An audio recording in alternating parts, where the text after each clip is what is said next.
주는 자비하셔서 늘 함께 계시고 내 궁핍 밤을 아시고 늘 채워주시네.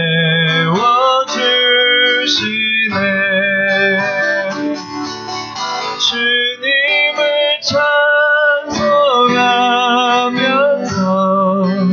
할렐루야 할렐루야 내 앞길 멀고 험해도 나 주님만 따라가리. 내 주와 맺은 언약을 영불변하시니 아멘. 그 나라 가기까지는 늘 보호하시네.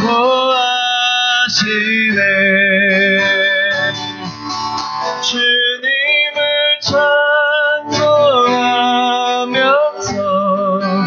할렐루야 할렐루야 내 앞길 멀고 험해도 나 주님만 따라가리.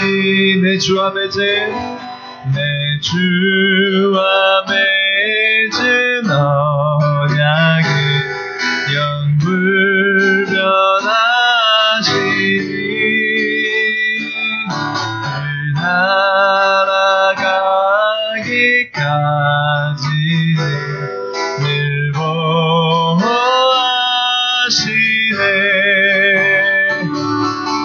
주님을 찬송하면서 할렐루야 할렐루야 내 앞길 멀고 험해도 나 주님만 따라가리. 내 앞길 멀고 험해도 나 주님만 따라가리.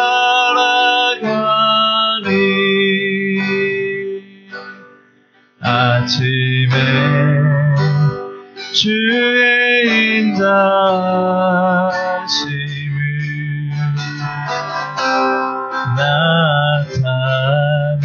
나타내시며 밤마다 주의 성실하심을 베품이 좋으나이다.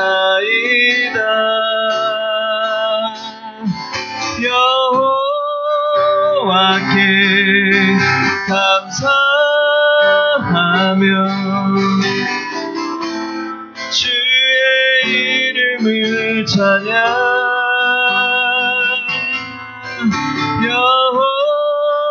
여호와께 감사하며 주의 이름을 찬양.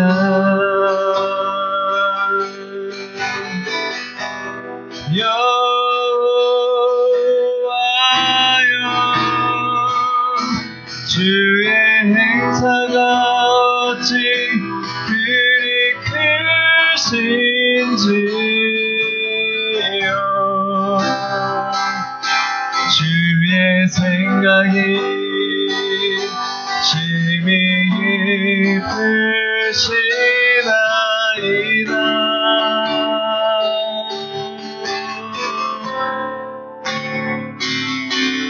아침에 주의 인자하심을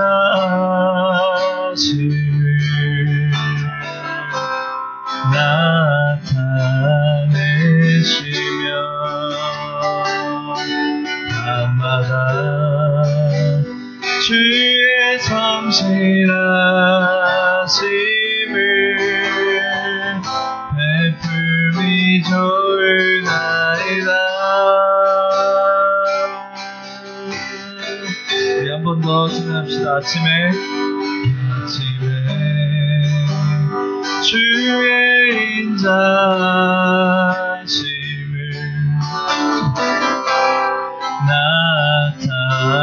나타내시며 아멘. 밤마다 주의 성실하심을 베품이 좋으나이다.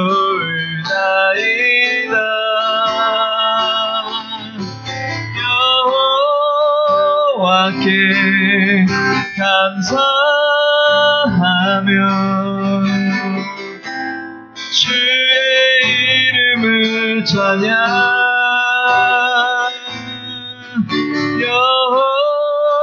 여호와께 감사하며 주의 이름을 찬양.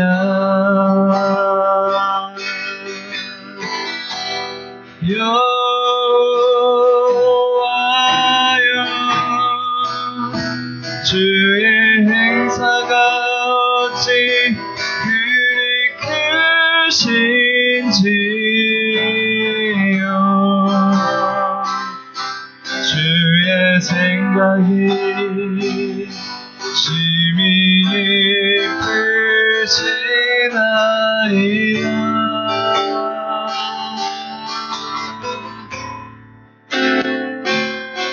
아침에 주의 인자심을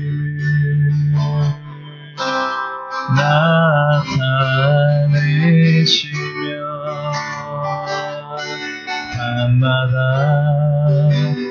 주의 성실하심을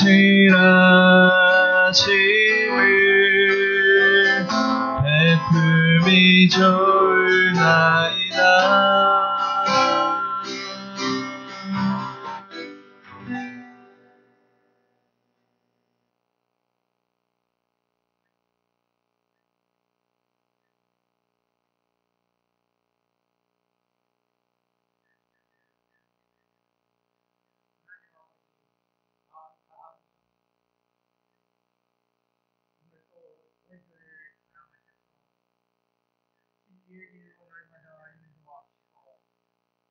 거룩하고 복된 오늘 예전으로 나와 예배하며 주님 감사합니다. 하나님도 모르고 소망도 없이 죄와 허물로 버려진 저희들을 하나님께서 사랑하셔서 택하시고 우리 주 예수 그리스도의 피로 구속하시고 우리를 구원의 길로 인도하셔서 우리가 지금까지 하나님 은혜 가운데 살게 하시는 것 감사합니다. 저희들 늘 부족하고 연약하지만 그래도 하나님이 항상 우리 마음속에 함께 하셔서 우리를 진리의 길로 인도하시며 아로나우로 치우치지 아니하고 곧바로 진리의 길을 걸어갈 수 있도록 날마다 붙들어 주심을 감사합니다. 이제는 우리가 마음이 변하고 생각이 변해서 하나님의 그 크신 뜻을 따라서 우리가 늘 하나님을 사모하며 말씀을 사모하고 그 말씀 가운데에서 우리가 항상 굳건히 서서 걸어갈 수 있도록 붙들어 주시고 함께 하시기를 간절히 바라봅니다. 그래서 우리가 우리 주 예수 그리스도의 마음을 두고 온유하고 겸손한 마음으로 날마다 하나님 앞에 감사하며 기도할 수 있게 하시고 우리 뜻 가운데 세워주신 우리의 마음 가운데 세워주신 그 큰 뜻을 우리가 소망하며 살아갈 수 있도록 붙들어 주시기를 간절히 바라고 원합니다. 그래서 우리가 우리에게 주신 그 산소망 천국을 바라보며 날마다 하나님 앞에 다름받기 잘하는 믿음의 사람들이 되게 하시고 우리가 늘 하나님의 영광을 위해 주를 위해서 날마다 기도하며 감사하며 선한 행동으로 경건하고 참으로 아름다운 삶을 살아가서 온 세상 사람들의 본이 되는 믿음의 사람들이 될 수 있도록 날마다 붙들어 주시기를 간절히 바라고 원합니다. 또한 특별히 하나님께 간절히 원합니다. 이 코로나 바이러스 이 19가 하루속히 이 지구상을 떠나서 우리의 모든 교회와 가정이 정말로 경건한 마음으로 하나님 앞에 나와서 예배할 수 있게 하시고, 우리가 괴로움과 두려움으로 사는 세상 모든 사람들이 경제가 회복되어서 평안한 마음으로 하나님을 섬기며 살아갈 수 있도록 도와주시고, 그리고 의료봉사하는 모든 봉사자들이나 세상 바이러스 때문에 봉사하는 모든 자들이 건강한 모습으로 참 이 고난을 이겨내는 아름다운 삶이 되게 하시고, 저희들은 늘 하나님 앞에 간절한 마음으로 기도하며 이 평화가 온 세상에 널리 퍼져서 하나님을 사모하고 사랑할 수 있으며 믿고 의지할 수 있는 모든 믿음의 사람들이 되게 인도해 주시기를 간절히 바라고 원합니다. 특별히 원하옵기는 사랑하는 주의 종 오늘 또 단위에 세우셔서 하나님의 말씀을 선포할 때 그 하나님의 말씀이 우리 믿음 가운데 굳게 서게 도와주시고, 늘 경건한 마음으로 하나님의 말씀을 선포할 때 용역한 강건함으로 붙들어 주시고, 늘 그 말씀이 우리 심령이 참으로 쪼개지는 그런 말씀이 되게 하셔서 우리가 날마다 하나님을 더 의지하고 믿고 나아갈 수 있도록 인도해 주시기를 간절히 바라옵고, 우리 주 예수 그리스도의 이름으로 기도하옵나이다.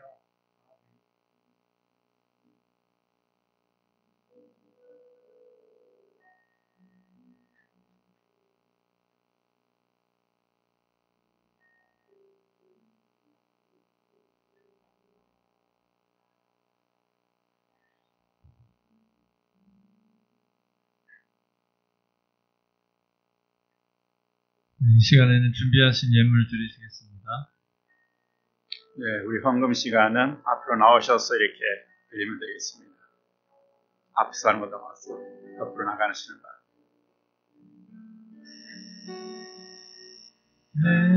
내게 있는 향유가 주께 가져와 그 말 위에 임하주고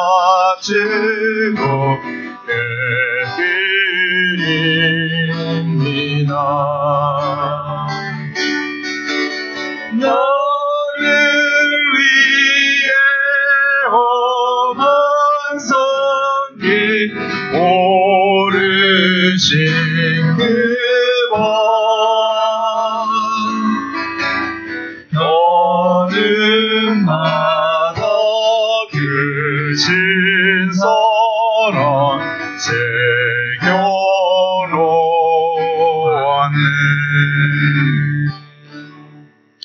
우리 이 시간에는 우리 함께 우리의 통성으로 우리 미국과 한국에서 기도하고, 오늘 이 시간에 우리 헌금을 드렸는데 우리가 하나님 앞에서 정말 드릴것 있게 하신 하나님께 감사함으로 우리가 드릴 수 있는 특권심을 하나님께 감사하고, 또 우리가 이 헌금 드린 헌금이 하나님 나라를 위해서 쓰임받는 그런 헌금이 될 수 있도록 통성으로 나라와 민족을 위해서 또 세계를 위해서 같이 기도하는 시간을 갖겠습니다. 다 같이 통성을 한번 기도합니다. 사랑과 은혜가 많으신 아버지 하나님 감사합니다. 하나님께서 저희들을 이렇게 불러주시고 하나님을 예배할 수 있는 은혜 주심을 감사합니다. 아버지 하나님, 정말 저희들에게 정말 부족하고 연약하지만도 하나님을 예배할 수 있는 특권을 주시고, 또 이 땅에서 주님 정말 주님의 자녀로서 살아갈 수 있는 그런 은혜 주신 것도 주님 감사합니다. 또한 무엇보다 주님 앞에 우리가 드릴 것이 있는 그런 예배로서 우리에게 주심을 인하여 감사를 드립니다. 아버지 드린 손길마다 하나님께서 일일이 기억하여 주시고, 이 물질로 또한 쓰이는 곳마다 주의 영광이 드러날 수 있도록 은혜 베풀어 주시기를 원합니다. 아버지 또한 전 세계가 주님 코로나로 인해서 많이 힘들어하는 그런 가운데 있습니다.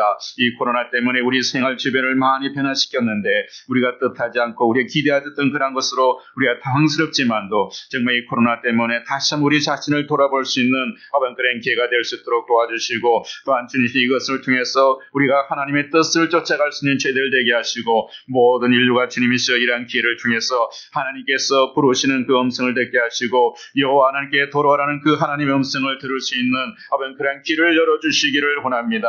아버지 그는 우리가 인간이 너무나 교만하고 아버지 또한 주님이 우매해서 하나님이 하나님은 되심을 우리 인정하지 못하고 우리의 생명의 주님이신 주님 앞에 우리가 가까이 오지 못하고 우리의 주님 과학 문명을 주님이시여 의지하고 우리 자신의 능력을 의지했던 그 자신들이 이제 이 코로나 주님 통해서 우리의 주님 작은 미생물 하나에도 우리가 넘어질 수밖에 없고 이렇게 허물어질 수밖에 없는 연약한 인간임을 우리가 깨닫게 하시고 아버지 창조주 하나님 앞에 돌아올 수 있게 하시고 우리의 생명이 주이신 주님 앞에 돌아와서 아버지 주님의 도움을 구할 수 있게 하시고 우리의 궁유를 구하게 하시고 아버지 불쌍히 여기시기를 주님 간구할 수 있는 우리 모든 인류가 되어서 하나님 앞에 나와서 두 손 들고 주님의 뜻을 우리가 받들게 도와주시기를 원하며 아버지 주님 계속해서 우리에게 심판의 경고의 나파서를 보려는 아버지 그 주의 음성을 들음을 통해서 우리가 다시 한번 주님 앞에 들어와서 회개하고 주님 앞에 들어와서 우리 자신을 점검하게 하시고 주님과의 그런 관계를 회복할 수 있는 아버지 제들 될 수 있도록 주께서 도와주시기를 아버지 간절히 바라고 하며 우리 주 예수 그리스도의 이름으로 기도드리옵나이다.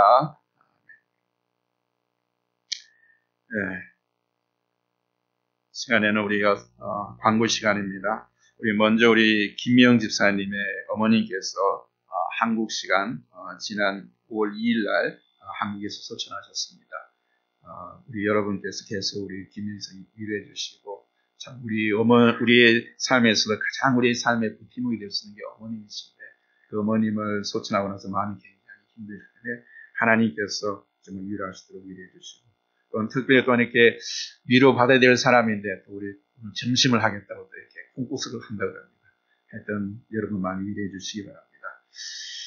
기도해서 우리가 이 코로나, 이 열방의 코로나가 멈출 수 있도록 해서 여러분 기도해 주시고 지금 이 시간에 우리가 함께 모이지는 못하지만 또 각 가정에서 모이면서 또 함께 예배 드리는 사람들 계속해서 우리 한국과 미국 열방에서 기도해 주시고 또 그런 가운데서 우리 또 코로나19이 아직 멈춘 것은 아닙니다. 그렇지만 우리가 또 이렇게 모여서 예배 드리지만도 또 안전수칙이 있어요. 그래서 우리가 거리도 많이 유지하고 떨어지지 않기도 하고 또 만나서로 반갑지만 흑어도 못하고 손인사로 하기도 하고 또 올 때 우리 손 깨끗이 청기를 닦아주시고 그래서 이것이 어떠면 자신의 안전과 또 다른 사람들을 위해서도 우리가 이 안전수칙을 지켜주는 것이 중요합니다. 그래서 우리가 서로 배려해 주신 마음으로 안전히 잘 지켜주시기 바랍니다. 계속해서 우리 여러분 혹시 그 카톡으로 보내는 그 예수님과 함께 주님과 그거 하고 계십니까? 그걸 계속 여러분 떨어져서 같이 만나지 못하지만 그것을 계속 뭐 많은 분량은 아니잖아요, 그죠? 지금 계속 많은 분량을 지금 조금씩 성경 읽어가시고 노트를 마련하셔서 질문도 적으시고 답도 적으시면 아마 나중에 여러분에게 굉장히 도움이 될 겁니다. 그래서 계속 해주시면 감사하겠습니다. 네, 이 시간 우리 함께 하나님 말씀 보겠습니다. 하나님 말씀은 빌립보서 1장 3절에서 11절 말씀. 이렇게 해서 빌립보를 이제 계속 읽어갈 텐데 오늘은 우리가 지난번에 또 그전에는 서론 부분을 했고 이제 합니다. 빌립보서 1장 우리 3절에 11절 말씀 우리가 같이 합독하겠습니다.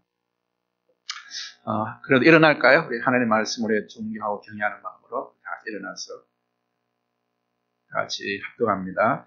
내가 너희를 생각할 때마다 나의 하나님께 감사하며 간구할 때마다 너희 무리를 위하여 기쁨으로 항상 간구함은 첫날부터 이제까지 복음에서 너희가 교제함을 인함이라.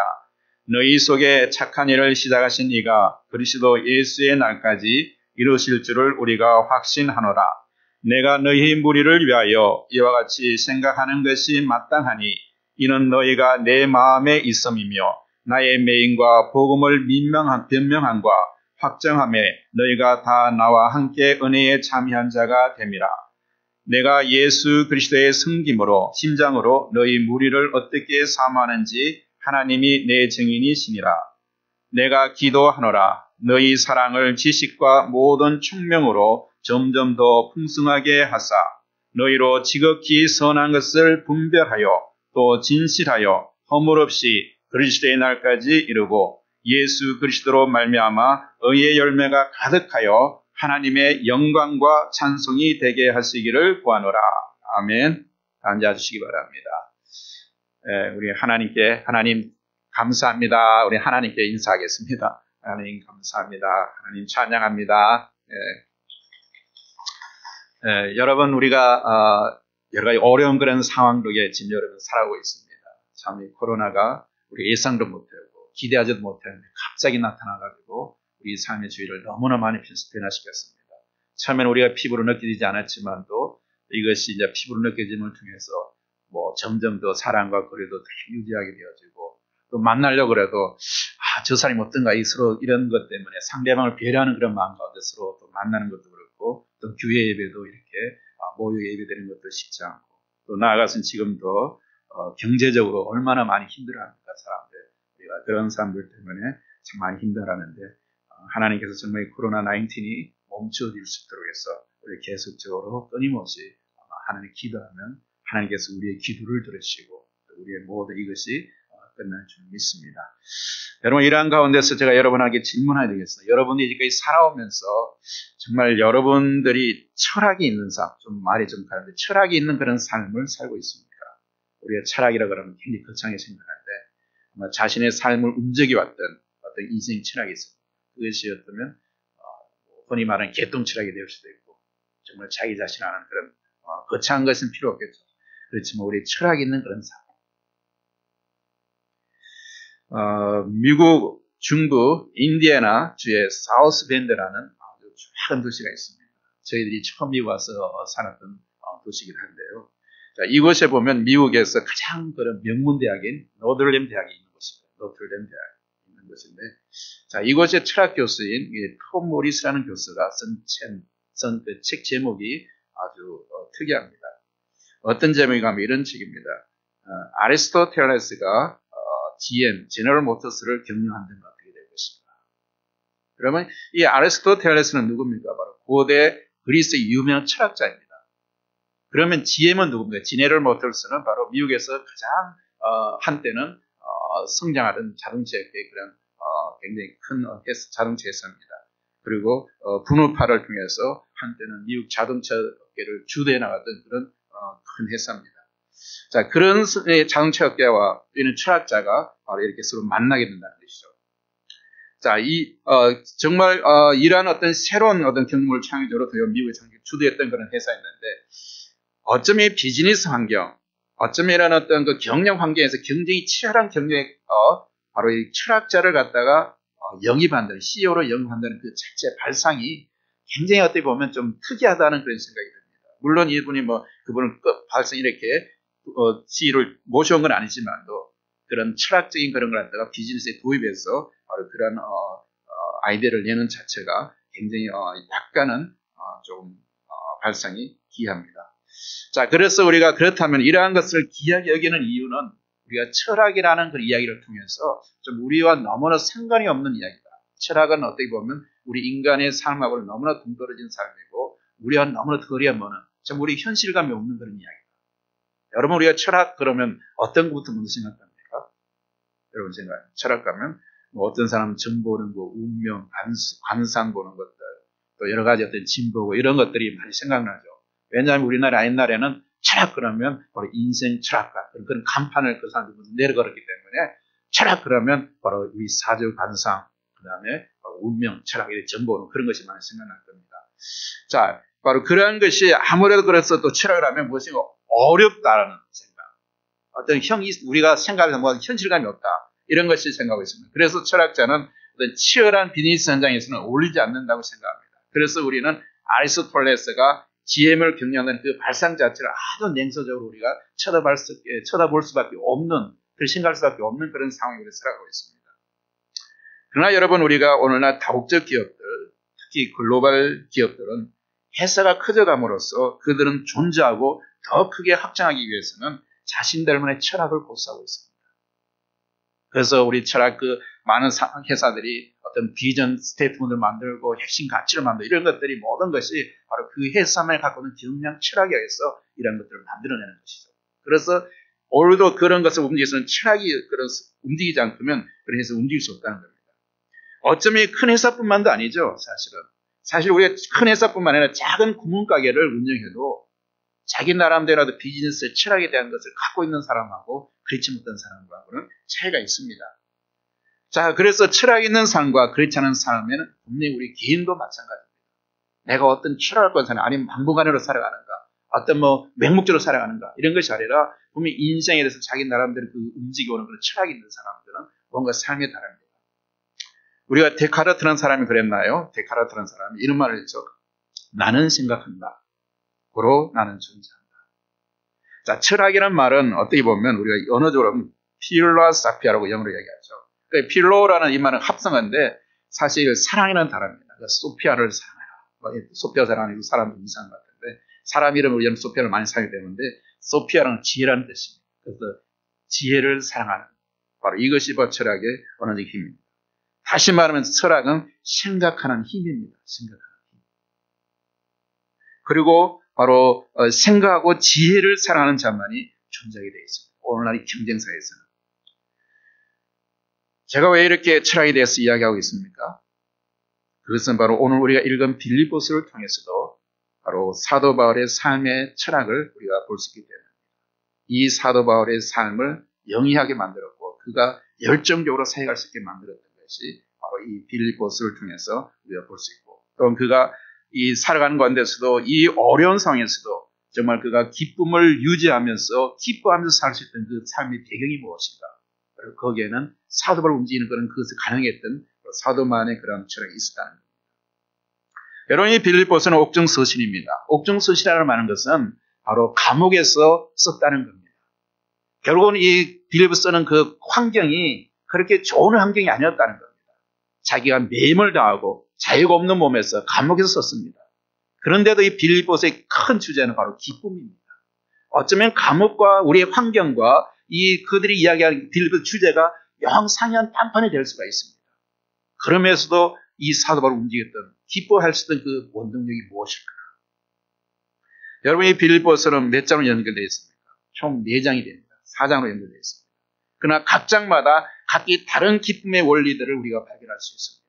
먼저 1장 전체에서는 바로 사도 바울이 상과절 철학을 우리가 발견할 수가 있습니다. 그를 이끌어왔던 것을 봤습니다. 그것이 또한 이것이 우리가 배우고 적용해야 할 삶의 철학이 되어야 합니다. 그렇다면 사도 바울의 상과 사역을 이끌어왔던 그 철학은 무엇이었을까요? 오늘 1장 우리 21절 말씀을 보면 이는 내게 사는 것이 그리스도인이 죽는 것도 유익함이니라.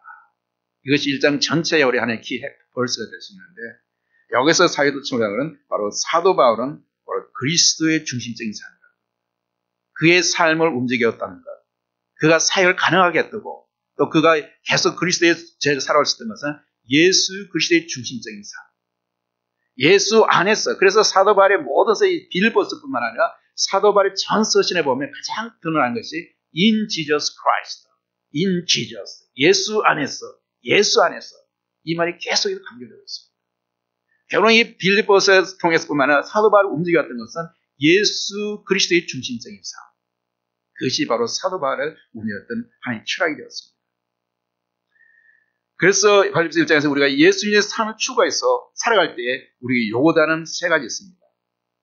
우리의 삶의 철학도 어쩌면 예수 중심적인 삶이 되어야만 하지 않겠습니까? 우리가 예수님을 따라가는 사람이라면. 그래서 빌립보서 1장에서 우리가 예수 중심적인 삶을 추구하고 살아갈 때 그렇다면 어떻게 우리가 요구되는 3가지 요소가 있습니다. 그 첫 번째가 우리의 삶의 태도의 문제입니다. 이제 우리가 빌립보서 1장으로 3부분 나눠서 우리가 볼 텐데 첫 번째로는 삶의 태도의 문제입니다. 우리 주변의 사람들에 대한 우리의 태도를 통해서 우리는 기쁨을 누릴 수가 있습니다. 여러분들의 사람, 주변의 사람들, 이 땅은 결국 나 혼자 살아갈 수 있는 게 아니잖아요. 결국 내가 무인도처럼 정말 그런 고립된 곳에 사는 것이 아니라 우리는 결국 관계를 통해서 사람과 어울려 살아갈 수밖에 없는 거예요. 그렇다면 내가 독불장을 살아가는 것보다도 나의 삶의 태도는 다른 사람과의 그런 관계에서 내가 어떤 다른 사람들과의 그런 관계를 맺고 있느냐, 어떤 태도로 살아가느냐, 이것이 우리에게 기쁨을 줄 수 있는 하나의 그런 삶의 모티브가 될 수 있다는 겁니다. 그래서 우리 주변의 사람들은 우리의 태도를 통해서 우리는 기쁨을 누릴 수가 있습니다. 이것은 당시 바울이 주변 사람들을 어떠한 태도를 통해서 그가 넘치는 기쁨을 누릴 수 있는 지혜를 배우게 됩니다. 바울이 이렇게 기쁨을 누릴 수 있는 것은 다른 사람의 관계를 통해서 어떻게 그가 태도를 만들어가느냐. 자, 오늘 우리가 읽은 본문 말씀을 통해서 우리는 바울이 행했던 2가지 태도를 우리가 발견할 수 있습니다. 결론적으로 말씀드리면 이 두 가지를 결론으로 말씀드리면 다른 사람들을 위한 하나님을 찬양하는 것입니다. 그것이 바로 3절에서 8절까지 바로 다른 사람들을 인해서 하나님을 찬양하는 것. 그리고 마지막 한 가지는 다른 사람들을 위해서 하나님께 기도하는 것. 바로 그것이 9절에서 11절 나와서 이 두 가지가 오늘 메인 아이디어입니다. 자, 그럼 우리 좀 더 자세히 보면 첫 번째로 이 다른 사람을 위해서 하나님을 찬양하는 데는 그냥 찬양대로 여러 가지 어떤 그런 그것을 가는 요소가 있습니다. 우리가 다른 사람들에 대한 태도에서 기쁨을 경험할 수 있는 것 첫 번째 방법은 다른 사람을 위해서 하나님을 찬양하는 법을 배웁니다. 다른 사람들을 위해서 하나님을 찬양하는 법을 배웁니다. 그것이 바로 3절에서 8절에 발견된 바울의 기쁨입니다. 그리고 하나님께 대한 그의 마음속에서 이 지속적인 찬양의 태도에 영향을 미치는 세 가지 요소가 있습니다. 그 세 가지 요소는 바로 다른 사람에 대한 태도를 통해서 우리의 삶의 많은 부분을 우리가 바꿀 수가 있습니다. 여러분이 다른 사람을 대하는 태도, 그것이 바로 여러분들의 삶을 바꿀 수가 있다는 겁니다. 너와 나의 관계에서 타인은 바로 어쩌면 여러분의 거울이 될 수도 있습니다. 그리고 여러분의 선택에 따라서 그 거울은 좋은 거울이 될 수도 있고 또 나쁜 것 아니면 여러분 힘을 어렵게 하는 그런 거울이 될 수도 있습니다. 첫 번째 그렇다면 어떤 요소를 볼 수 있나? 하나님께 기도하면서 그들을 계속 인정했다. 3절 사리 보면 바로 다른 사람을 인정하는 그런 삶. 만약 여러분이 한 사람씩 이름을 불러가며 기도하고 있다면 여러분의 삶 속에서 다른 사람들을 위해서 기도할 때에 그냥 문제가 아니라 그 사람 한 사람의 한 사람의 이름을 불러서 기도하고 있다면 여러분 그 사람과의 그런 관계는 굉장히 좋아질 겁니다. 어쩌면 여러 가지 좀 꼴꼴이 있어도 우리의 영적인 관계가 가까워진다는 것이죠. 자, 그러기 때문에 바로 그들의 그렇게 한다면 그러한 기도의 태도가 그 사람들뿐만 아니라 그들의 필요에 어떻게 관련되어 있든지 간에 분명히 우리는 변화가 일어날 것입니다. 그 사람의 이름을 하나님께 우리 기도할 때 그 사람의 이름을 불러준다. 하나님께 그 이름 불러준다는 것. 그것은 여러분과 또 그 사람들을 변화시키는 하나님의 모티브가 될 겁니다. 자, 바울이 기도한 이 방식을 살펴보면 세 가지 사실을 우리가 볼 수 있습니다. 첫 번째는 이러한 것은 무엇을 먼저 표현하는 그 바울이 표현했던 것이 방식, 그건 감사였습니다. 그가 첫 번째 하는 것은 바울이 하나님 앞에서 감사드리는 감사를 표현했습니다. 자, 그것이 3절에 있습니다. 이렇게 표현해서 내 하나님께 감사합니다. 내 하나님께 감사합니다. 그 감사의 조건이 뭐죠? 다른 사람이에요. 그 사람을 생각할 때마다 정말 하나님께 감사드려요. 아니면 그 사람 생각할 때마다 정말 지겹게 생각하십니까? 아니면 그 사람이 있음을 통해서 정말 우리가 너무나 감사하다 하나님께 감사하고 찬양할 수 있는 그런 사람들이 있습니다. 아니면 어쩌면 여러분들이 다른 사람 생각했을 때 다른 사람들이 나를 생각했을 때에 정말 하나님께 감사할 수 있는 그런 사람으로 우리가 살아가고 있는가? 그것이 바로 사랑과의 관계 속에서 연결되어 있는 겁니다.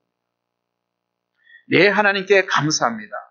바울은 첫째 주변 사람들 때문에 하나님께 감사의 표현을 했습니다. 내 주변의 사람 때문에 하나님께 감사하는 거예요. 참 하나님 감사합니다. 우리 안기분 성도에 있어서 참 하나님 감사합니다. 우리 장로님 있어서 정말 하나님 감사합니다. 나의 삶 가운데서 내가 힘들었지만 우리 장로님 때문에 내가 위로를 받게 되고 우리 성도님도 위로를 받기 때문에 하나님 너무나 감사합니다. 이런 감사가 여러분 표현되고 있습니다. 여러분 이 감사에 해당하는 그 단어는 유카리스트라는 단어는 은혜라는 단어에서 나왔습니다. 우리가 하나님의 은혜를 깨닫게 되어지면 감사하지 않을 수가 없는 거예요. 은혜가 있는 자는 감사가 넘쳐날 수밖에 없는 거예요. 감사, 은혜란 단어에서 유래했다. 우리가 우리 주변의 사람들을 위해서 하나님께 감사하는 것을 배우지 않으면 다른 사람들과의 관계에서 큰 기쁨을 갖는 것은 매우 어렵습니다. 여기는 하나님께서 감사되는 지속적인 우리의 습관이 우리에게 제시되어 있습니다. 그리고 바울이 기도하는 방식을 다룬 두 번째 단어는 기도라는 꼴 번역된 단어입니다. 여러분이 본문에 기도하라는 단어는 때로는 탄원하다, 어떤 애원하다고 표현되어 있습니다. 여러 기도에 여러 종류가 있잖아요. 중보 기도도 있고, 도구하는 거는 탄원한 기도가 있는데, 여기서 기도하는 거는 탄원하다는 겁니다. 애절한 마음, 간절한 마음들. 바울은 하나님께 그들의 필요를 채우실 것을 간절히 예언하며 기도했습니다. 자신의 문제가 아니라 다른 사람에게 기도할 때에 그 사람의 문제를 갖고 자기 심장이 터지는 것처럼 간절한 마음으로 기도하고 있다는 겁니다. 이런 마음을 가지고 기도하는 사람입니다. 그 사람의 관계가 정말 힘들어지지 않을 수 없겠죠. 이렇게 기도하면 기도하는 사람의 영적 성숙에 더 크게 반응하고 그의 영적 성숙을 위해서 더 깊이 생각이 됩니다. 바울이 기도하는 방식을 강조한 세 번째 단어는 바로 기쁨으로입니다. 기쁨. 우리가 어떤 사람을 위해서 기도할 때 기쁨이 충만해지는 때가 있습니다. 내가 그 사람을 생각만 해도 기뻐요. 우리가 처음 이렇게 결혼하기 전에 또 우리 배우자들 사람과 이렇게 교제를 하잖아요. 그러면 그때는 사랑이 미루기 때문에 그 사람 생각만 해도 기쁘잖아요. 봤는데 또 보고 싶고 집에 들어왔는데 또 전화하고 싶고 생각만 해도 기쁜 거예요. 그와 같이 여러분 삶 가운데서도 내가 저 사람 생각하면 막 그냥 기뻐지는 거예요. 어떤 이유가 없어요. 생각하면 그냥 기쁜 거예요. 이게. 바로 그런 기쁨이 우리에게 필요하다는 거예요. 이것의 본문에서도 빌립보 교회 성도들이 바울을 기억하고 복음사에 함께 동력하였으므로 바울의 마음에 기쁨을 가졌기 때문에 바울의 심정이 그랬습니다. 지금은 그가 비록 감옥에 갇혀 있지만도 이 감옥에 갇혀 있지만도 이 빌립보 교인들을 생각할 때마다 그냥 기쁜 거예요. 그냥 표현할 수 기쁜 거예요. 내 상황의 환경이 문제가 아니라 이 바울 빌립보 사람들을 생각하면 그 기뻐하는 거예요. 우리가 생각할 때마다 감사하는 사람들이 여러 있습니까? 아니면 어떤 사람이 여러 번을 생각할 때마다 감사되는 그런 사람, 우리를 생각하는 감사하고 기도하고 싶은 마음들, 기뻐하는 그런 사람들이 우리 주변에 있다면 우리는 기뻐할 수 있는 그런 관계가 되는 거죠. 두 번째는 우리가 복음사에서 그들과 밀접한 관련이 연결되었을 때 우리가 기뻐합니다. 때문에 우리가 사랑하는 관계 속에서 기뻐하는 것이 만약 그 세상 속에서 그냥 쾌락을 즐기고 이런 어떤 그 친구들에서 기쁨이 아니라 복음 안에서 하나님의 세를 함께 나가는 데서 주님에 따라 간 그런 것에서 우리 기쁨이 나는 것이죠. 값진 길을 걸어가고 있습니다. 세상에서 주는 그런 사랑과 어울리면서 기도하는 기쁨은 그냥 지나갑니다. 그것은 영원하지 못해요. 그냥 사람의 마음이 변할 수도 있잖아요. 그 사람들은 검에게 제 다른 것이 없기 때문에 사실 우리가 이렇게 거리산에서 함께 보면 기뻐할 수 있는 것은 우리가 기뻐하고 우리 상대만 우리 관계의 두만의 관계가 아니라 그 중간에 바로 예수 그리스도가 있기 때문에 가능하게 됩니다.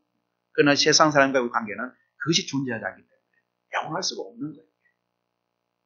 빌립보 교인들에 대한 찬양의 태도를 영향을 준 두 번째 사실은 바로 복음사에서 그들과 밀접하게 연결되어 있었기 때문입니다. 그러므로 바울의 마음에 기쁨을 가져준 것은 빌립보에 있는 성도들이 그리스도의 좋은 소식을 나누는 데 적극적으로 참여했었고 바로 그들이 복음사에서 열심을 감당하고 있었기 때문에 하나님의 그런 사람으로서 열심히 살아가는 그 모습을 떠올릴 때마다 기뻐했다는 거예요. 5절에 보니까 이런 소식입니다. 첫날부터 지금까지라고 말하고 있습니다. 이것은 사도행전 6장의 역사를 배경으로 우리 기억하고 있습니다. 빌립보 교회가 어떻게 탄생했습니까?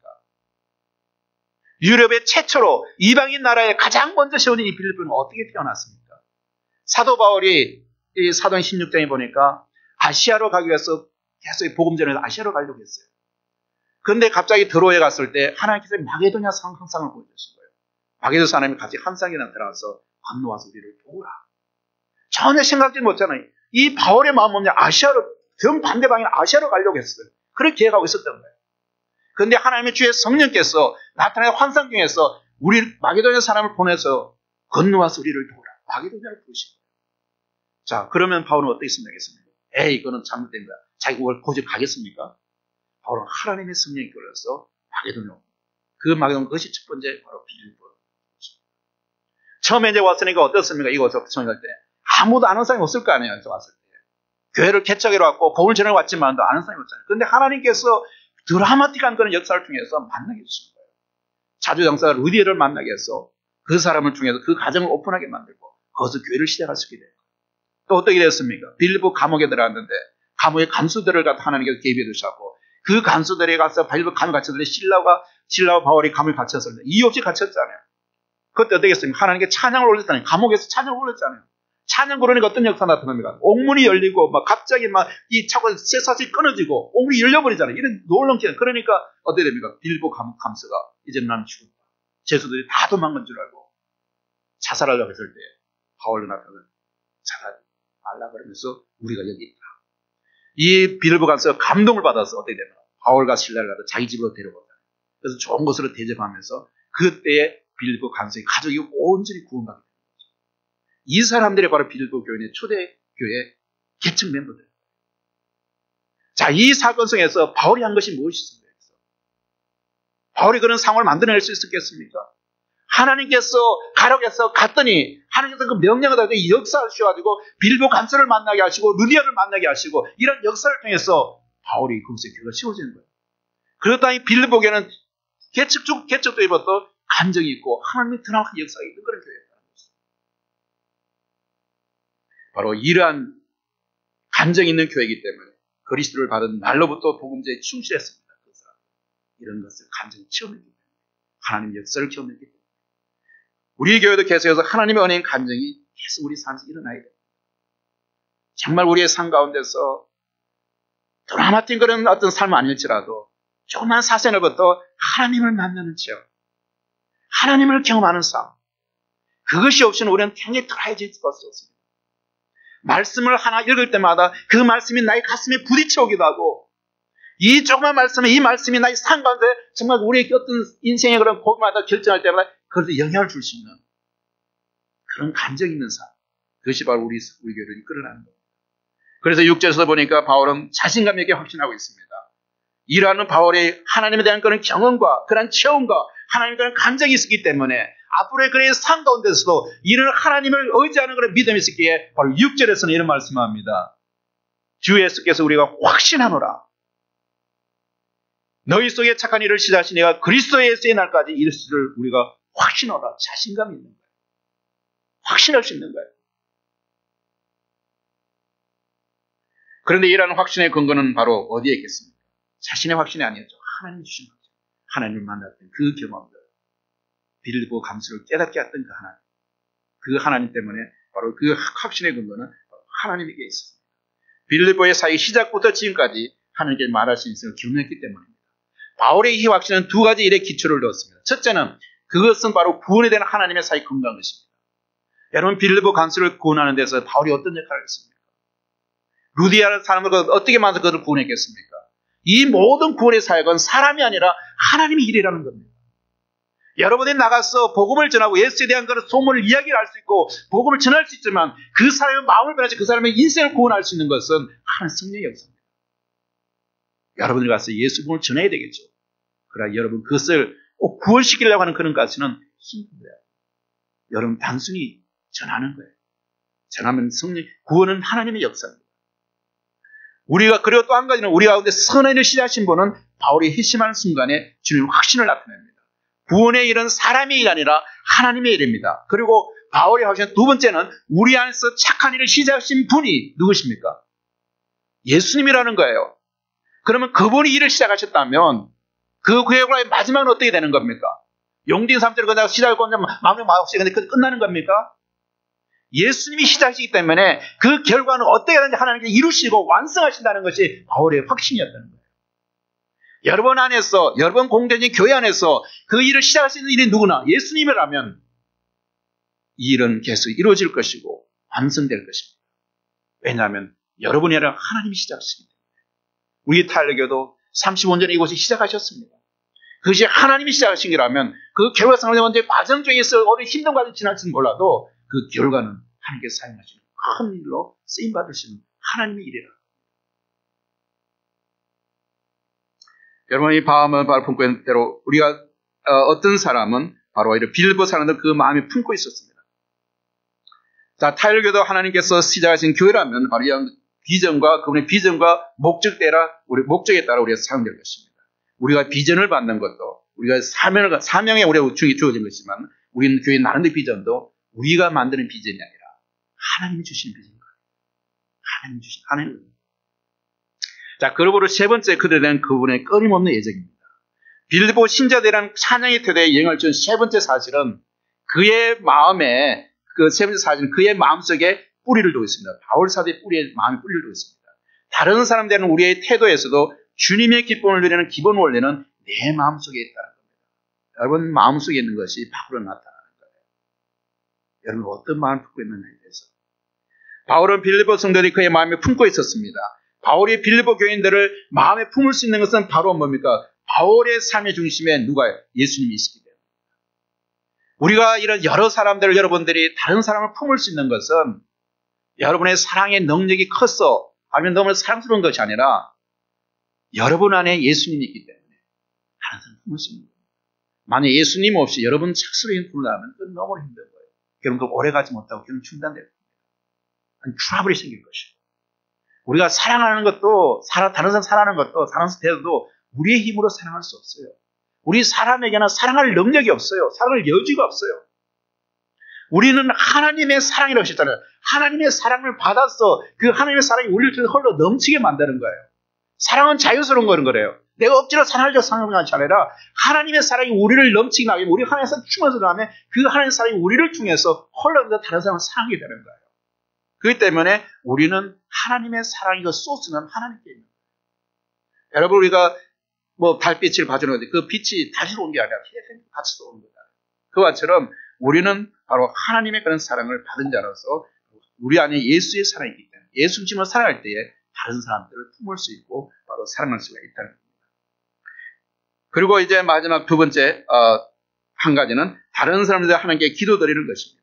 우리가 다른 사람들의 태도가 합당하고 기쁘기를 기대한다면 우리는 그들을 위해서 기도해야 됩니다. 본문 9절은 바로 첫 번째 9절은 이 기도라는 단어로 시작됩니다. 바울은 본문에서 내가 기도한다. 9절에 보니까 내가 기도하노라 라고 시작합니다. 이 기도라는 단어는 그 사람의 지속적인 영적 삶의 패턴을 보여줍니다. 바울은 끊임없이 빌립보 성도를 위해서 기도하고 있었습니다. 여러분들의 영적인 삶 속에서 하나님과 얼마나 그런 교제를 하고 정말 충만한 친밀한 사랑을 갖느냐. 그거는 바로 여러분 삶에서 기도가 어떻게 주장하고 있는가. 어떤 기도의 패턴을 갖고 있느냐. 이것이 여러분의 영적인 삶을 주되는 것입니다.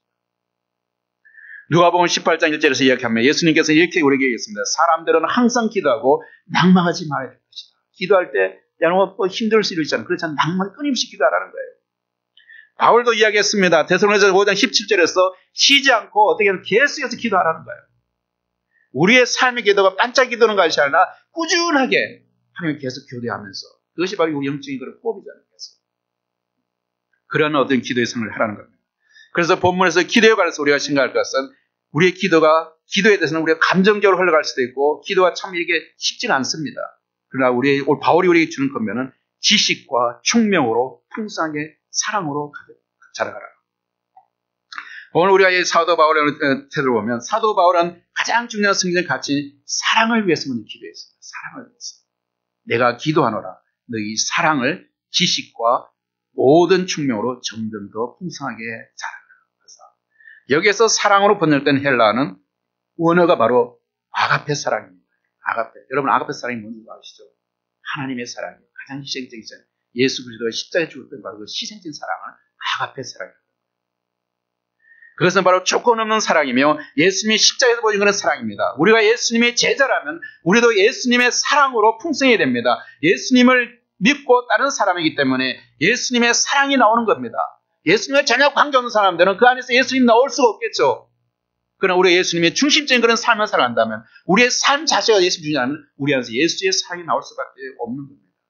그런데 여러분 예수님을 믿고 따르는데 어쩌면 예수님을 사랑이 아니라 마귀의 이상한 모습이 나오면 그건 어떻게 하십니까? 그건 뭔가 잘못된 것이죠. 내가 말로는 예수님을 따른다 그러는데 나의 모습을 통해서 그 사랑이 정말 다른 어떤 예수님이 사랑하는 그런 사랑이 나온다는 겁니다. 크리스찬으로 하면서 그러한 주님의 사랑이 나타나지 않는다면 뭔가 영적으로 잘못된 그런 상태에 있다는 것을 여러분 깨달아야 됩니다. 사랑하기는 하는데 주님의 사랑이 아니라 이기적인 사랑이라는 문제가 있는 겁니다. 내가 좋아하거나 편한 사람만 사랑하고 나에게 불편한 사람만 사랑하지 않는다면 그것은 그리스도의 사랑이랄 수가 없습니다. 바울은 이 사랑을 고정된 것이 아니라 또한 자라가는 것을 보았습니다. 사랑은 그냥 고정돼서 멈추는 것이 아니라 이 사랑은 계속해서 자라간다 그랬어요. 풍성해진다는 거였어요. 한 번 그냥 결정되는 것이 아니라 하나님 아가페의 사랑은 우리 안에서 계속해서 성장해 가야 됩니다. 자라가야 됩니다.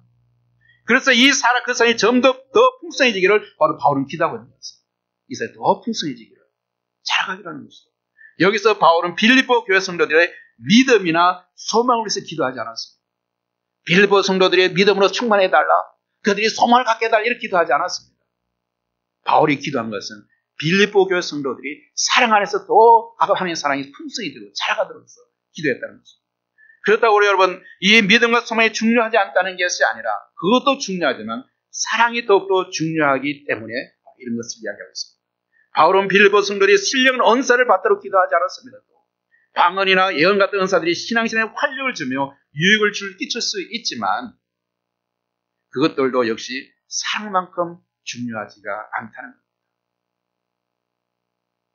그래서 바울은 소위 사랑장이라고 불리는 고린도전서 13장을 이렇게 끝내고 있습니다. 그러므로 믿음, 소망, 사랑 이 세 가지는 항상 있을 것인데 그 가운데서 어떤 사랑입니다. 그런데 본문에서 바울은 단순히 사랑만을 기도하지 않고 지식과 모든 총명으로 더욱 풍성하게 되는 사랑이기를 기도하고 있습니다. 여러분, 지식과 총명으로 더욱 풍성하게 되는 사랑이어야만 합니다. 맹목적인 사랑, 이 맹목적인 사랑은 바로 자기가 원하는 방식대로만 막론을 사랑하는 것이 바로 이 맹목적인 사랑입니다. 감상적인 사랑, 감정에만 치우쳐 있는 사람입니다. 그 어떤 감정에 치우쳐 있는 사랑, 그리고 이기적인 사랑, 자기 편만 사랑하는 것, 그것이 되지 말아야 된다는 겁니다. 9절에서 지식은 주님과의 교제를 통해 얻어진 그런 경험적이고 영적인 지식을 바로 지식으로 표현했습니다. 그리고 여기서는 총명이라는 단어는 통찰력을 얘기합니다. insight. 그런 지식과 총명은 바로 성령님의 도우심으로만 가능합니다. 참된 영적 지식과 영적 통찰을 가지고 사랑할 때만이 우리의 사랑은 건강한 사랑이 될 수 있습니다. 막무가내의 그런 사랑이 아니라 건강한 사랑이 될 수 있습니다. 반대로 말하면 우리의 삶에서 그런 주님과의 교제를 통해 얻어진 영적 지식과 통찰력 없이 주님과 전혀 상관없이 살아가는 다가 그런 사람에게서는 그런 사랑이 나올 수 없다는 겁니다. 그런 사람 때문에 오히려 문제가 일어나고 제가 사랑한다는 사람에게 오히려 해를 끼치게 되는 겁니다. 왜냐하면 그것은 참된 사랑, 건강한 사랑이 아니라 거짓된 사랑, 병든 사랑이기 때문에. 예를 들어서 어떤 부모가 5살짜리 아들을 너무 사랑합니다. 아들이 너무나 귀여워요. 좋아요. 사랑해요. 그래서 아들이 원하는 거 다 해주고 싶었습니다. 그런데 이 아들이 바로 어떤 하면 코카인 마약을 너무 해보고 싶다고 그래요. 마약을 해보고 싶다는 아들이. 그러니까 부모는 아들을 너무 사랑한 나머지 위험을 무릅쓰고 정말 경찰대 눈을 피해서 가서 코카인을 사다가 아들이 들이마시기 편하게 최고급 빨대를 통해서 꽂아서 마시게 합니다. 그리고 아주 정성껏 먹입니다. 그런 맹목적인 돌봄을 참된 사랑이라고 할 수 있겠습니까? 그것이 사랑입니까? 한 남자가 한 여자가 서로 뜨겁게 사랑합니다. 그러나 그 남자는 그 여자하고 남편이 아니고 그 여자는 그 남자의 아내가 아닙니다. 각자 배우자가 따로 있습니다. 아무리 둘이서 열렬히 사랑하고 그 사랑이 진심이라고 할더라도 그렇게 가정을 깨고 사랑을 하는 것을 건강한 사랑이라고 할 수가 없다는 것이죠.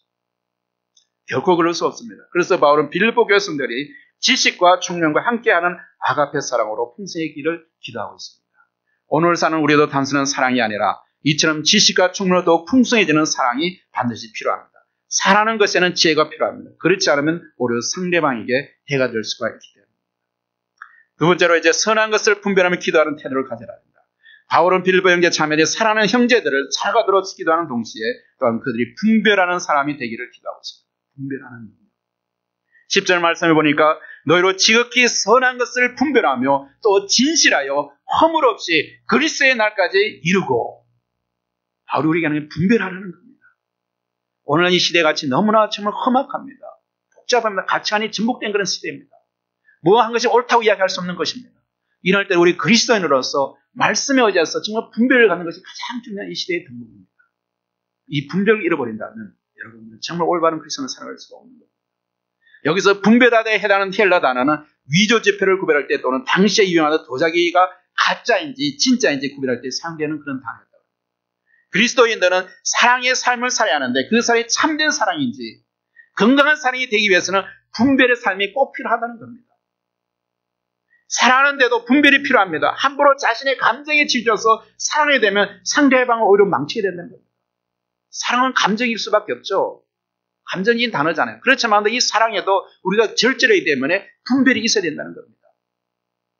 그런데 무엇을 분별하는 겁니까? 바울은 지극히 선한 것을 분별하라고 말합니다. 이 지극히 선한 것.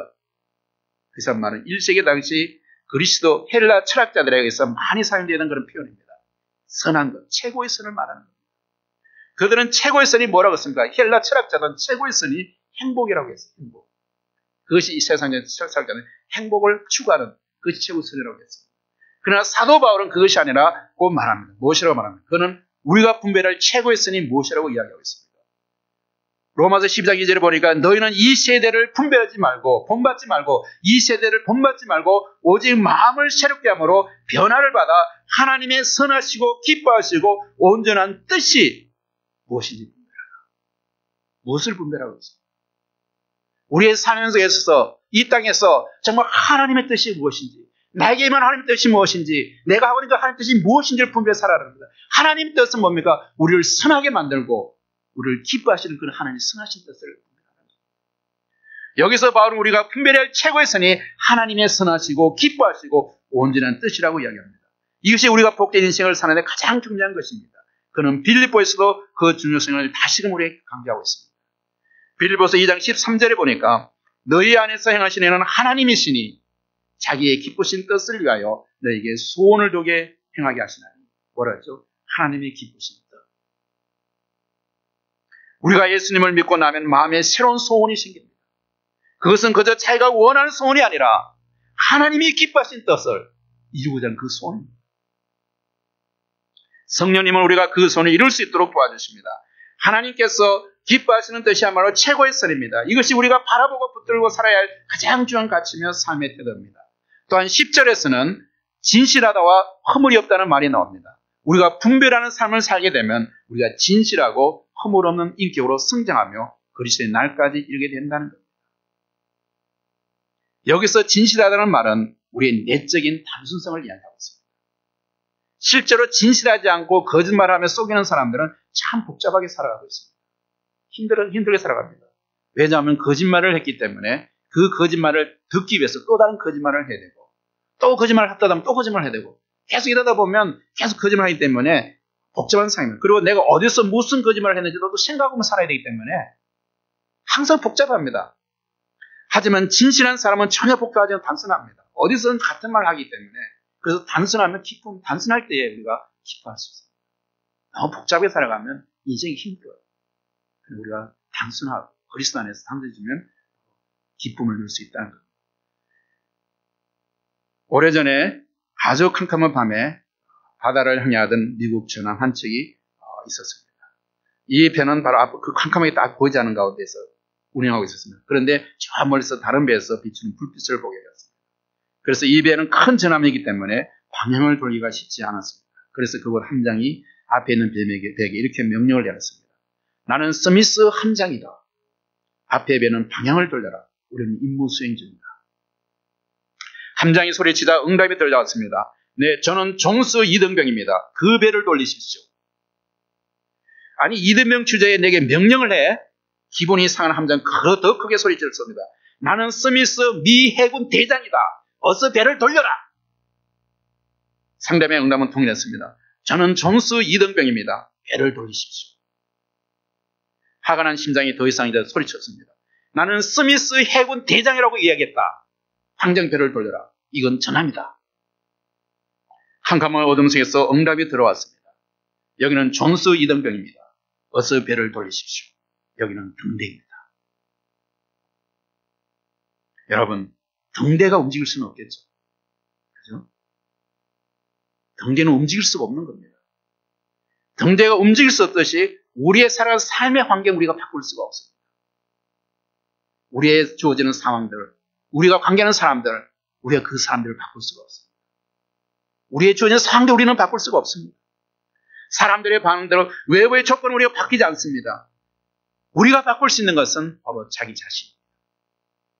여러분이 변화시키는 것은 바로 움켜쥐고 고민하며 염려하지고 기쁨의 삶을 사셨습니다. 여러분이 바뀔 수 없는 것을 환경을 바꾸려고 노력할 때에 그 기쁨이 사라지는 것입니다. 그러나 그렇다면 여러분이 변화시킬 수 있고 변화시키게 하는 것은 바로 문제를 바라보고 반응하는 여러분의 자신입니다.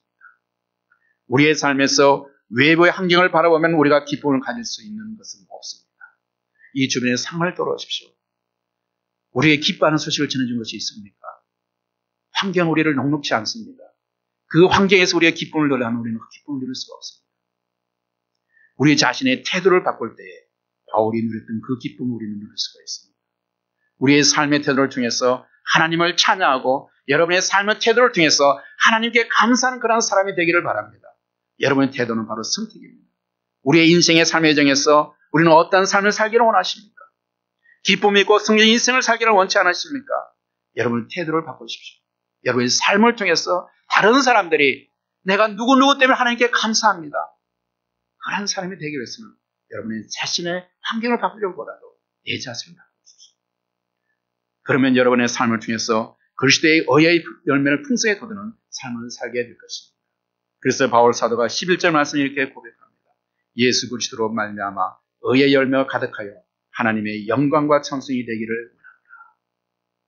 여러분의 삶을 바꾸면 여러분을 통해서 예수 그리스도의 의의 열매가 풍성해지는 것입니다. 우리 이 시간에 같이 기도하겠습니다. 이 시간에 함께 우리 결단하면서 기도하는 그런 시간을 갖겠습니다. 우리 자신을 돌아보고 우리의 삶에서 바꿔야 할 삶의 태도가 있다면 바꿀 수 있도록 여러분 기도하십시오. 여러분을 생각할 때마다 여러분 때문에 하나님께 감사드리는 사람들이 생겨나는 그런 삶을 살 수 있도록 기도하십시오. 우리가 이웃을 지혜롭게 사랑할 수 있도록 기도하십시오. 우리의 삶에서 올바른 분별력을 달라고 하나님께 기도하십시오. 이러한 분별력을 통해서 여러분 그리스도의 사람으로 이 땅에서 승리하며 살아갈 것입니다. 우리가 이러한 생각들을 하면서 우리 한번 통성을 한번 기도하겠습니다. 우리 다 같이 이 시간 말씀을 기억하면서 정말 하나님, 우리가 오늘 말씀이 우리가 그냥 한 귀로 듣고 떨어지는 것이 아니라 이 말씀이 우리의 심장을 녹이게 하시고 우리의 가슴에 새겨져서 우리의 순간순간마다 하나님의 말씀의 능력을 체험하달라고 우리가 한번 통성을 한번 기도하겠습니다. 다 같이 기도하겠습니다. 사랑과 은혜가 많으신 아버지 하나님, 오늘 주님께서 우리에게 바울 사도를 통해서 우리에게 말씀하셨습니다. 이 바울의 사도의 그런 음성이 정말 우리 주님의 음성으로 들을 수 있게 도와주시고 우리 각자의 심령 속에서 참으로 성령께서 임재해 주심을 통해서 성령께서 그들의 마음을 터치해 주시고 하나님 말씀이 깨달아지게 하시고 이 말씀을 좀 우리의 심장에 앞에 새겨서 정말 우리가 세상 속에 나갔을 때에 이 말씀들이 기억나게 하시고 성령의 통과에 대해서 우리 계속해서 우리에게 가르치시고 우리에게 일러주셔서 생각나게 하셔서 우리가 이 말씀대로 살아갈 수 있는 아버지 저희들의 삶이 될 수 있게 도와주시고 이러한 삶을 통해서 우리가 하나님 말씀에 우리가 삶을 바꿔나가고 그리스도의 그런 성품을 닮아가는 그런 성품을 우리가 바꿔나갈 수 있는 우리 모든 달린 성도들이 되어짐을 통해서 하나님께 영광을 돌리는 그런 삶을 살아갈 수 있도록 주께서 도와주시기를 원합니다. 아버지 하나님, 오늘 말씀을 통해서 우리 자신을 다시 새롭게 돌아올 수 있는 기회를 주심을 감사드립니다. 사도 바울이 가졌던 다른 사람들에 대한 태도를 통해서 기쁨을 누리던 그 비밀을 우리가 깨닫게 하여 주시고 어떠한 상황 속에서 기쁨의 삶을 살았던 사도 바울의 같은 삶을 살 수 있도록 우리 자신의 태도를 바꿔 나갈 수 있는 저희들이 될 수 있도록 우리에게 은혜를 베풀어 주시기를 원합니다.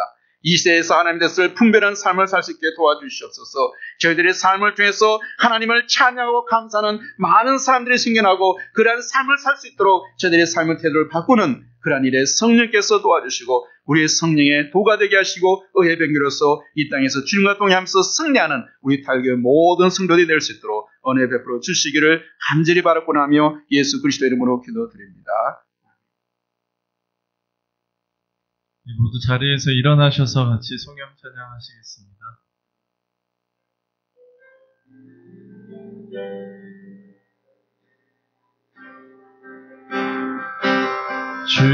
주님 다시 오실 때까지 나는 이 길을 가리라. 좁은 길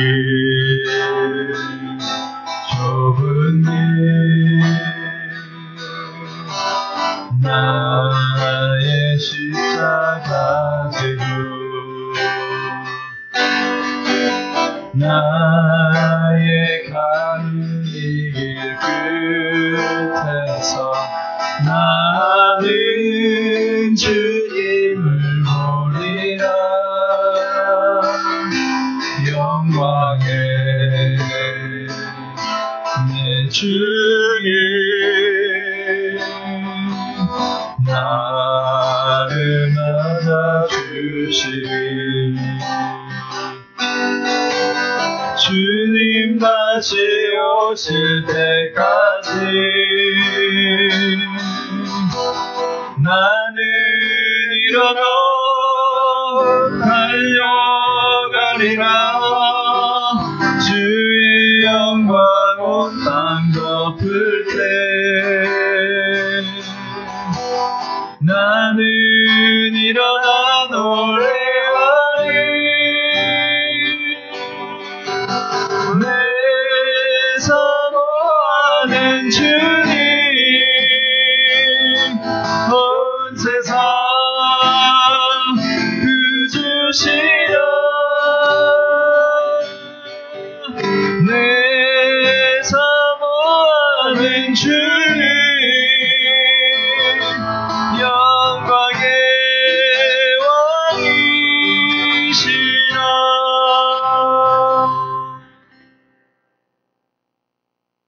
이제는 우리 주 예수 그리스도의 사랑과 하나님의 은혜와 성령님의 인도하심이 오늘 말씀을 들음으로써 기쁨의 삶을 살 수 있는 원리를 깨닫고 삶의 중요하며 살기를 원하는 모든 탄력의 성도들과 그 가족과 또는 예수 믿고 구원받아야 할 이적의 모든 사람들을 위해 지금부터 영원토록 함께 계실지어다.